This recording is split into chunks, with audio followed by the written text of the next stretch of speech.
Hello everybody! Andito tayo sa ating bahay at katatapos lang nating maligo at ang ating cellphone ay nag-alarm. Mayroon daw tayong renyuhan kaya naman napuna natin at ating tiningnan. Naku po, napansin natin napakarami na pala nating mga resibo. Ang labo ng aking salamin. Ayan, so bilangin natin ilan na ba itong resibong ito at palagi tayong ina-alarm ng ating cellphone. Meron daw tayong kailangan na renyuhan. One. Bilangin natin. One. Super flex tayo. Two. Three. Medyo makapal-kapal na siya. Four. Five. Hindi natin siya natutubos.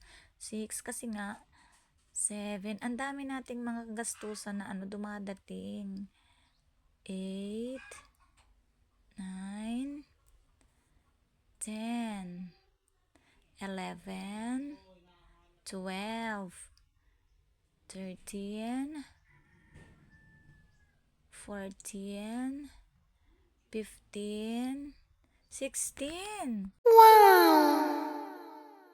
Naku po, ganun na pala karami ang ating mga naisanda.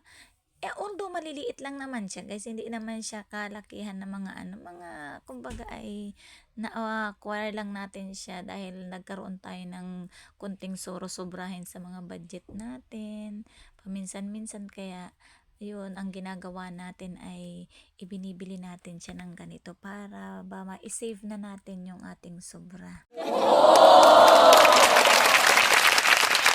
So, susubukan nating kwentahin kung magkano ba yung kanyang principal amount, yung magkano yung napakinabangan natin dito sa mga resibong ito na kumbaga ay napakalaking tulong sa atin sa mga hindi natin kinukulang tayo ng kapag tayo kinukulang ng budget.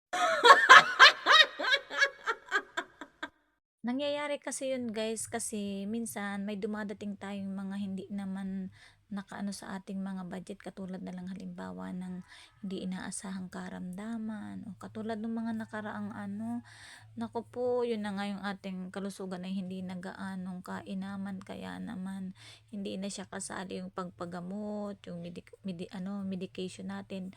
Wala na yun sa budget natin, sa sahod natin kasi nga nakakarampot na lamang kaya yun ay nakalaan na lamang para sa allowance at sa mga school supplies ng mga bata at gamit sa bahay. Kaya naman every time na tayo ay nagkakaroon ng mga karamdaman, ito yung ating katuwang para makabili tayo ng mga medicines or gamot.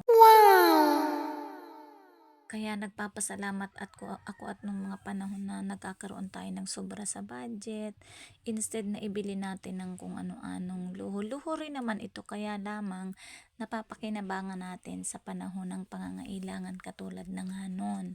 O kung ang ginawa natin ay lantuag dito, lantuag doon, ay di nga tayo kapag nagkakaroon tayo ng karamdaman. Oh my God, ito na guys. Oo, natutal na natin principal amount.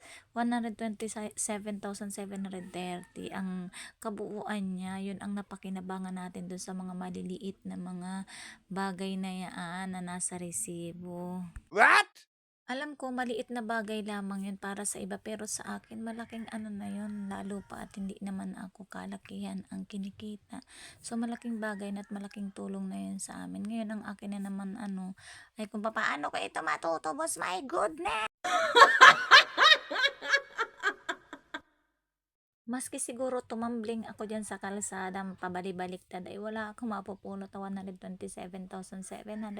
But anyway, alam ko namang ang Diyos ay napakabait at bibigyan tayo niya ng paraan kung papaano tayo makakakuha ng ganun kalaking halaga. Ay, alam na yun natin. Charot. Yes! Na-share ko lang ito para magkaroon ng awareness yung ibang mga kabataan na nagkakaroon ng trabaho na kung gumastos ng salapi ay walang habas. So, wag. Kasi hindi sa lahat ng oras ay nakaayon sa atin ang kumbaga ay ang panahon. Baka dumating yung time na magkaroon tayo ng emergency, matuto tayong magsubi para sa ating mga sarili sa mga hindi inaasahang mga pangyayari. Yes! Yung tipo bagang hindi araw-araw ay paso kaya dapat ay hindi natin inuubos yung ating mga salapi sa mga bagay na nagpapasaya sa atin. Yes! Matuto tayong magtabi para sa oras ng pangailangan meron tayong madudukot, hindi tayo manghanga Yes! Saka tama yung sinasabi na gumastos lamang tayo ng naaayon sa ating kinikita. Pero sa katulad kong pamilyang tao, ang hirap panindigan noong bagay na yon. Kaya ang masasabi ko lang, matuto tayong mag-impok, matuto tayong magpahalaga sa ating kinikita. Yun lang, salamat!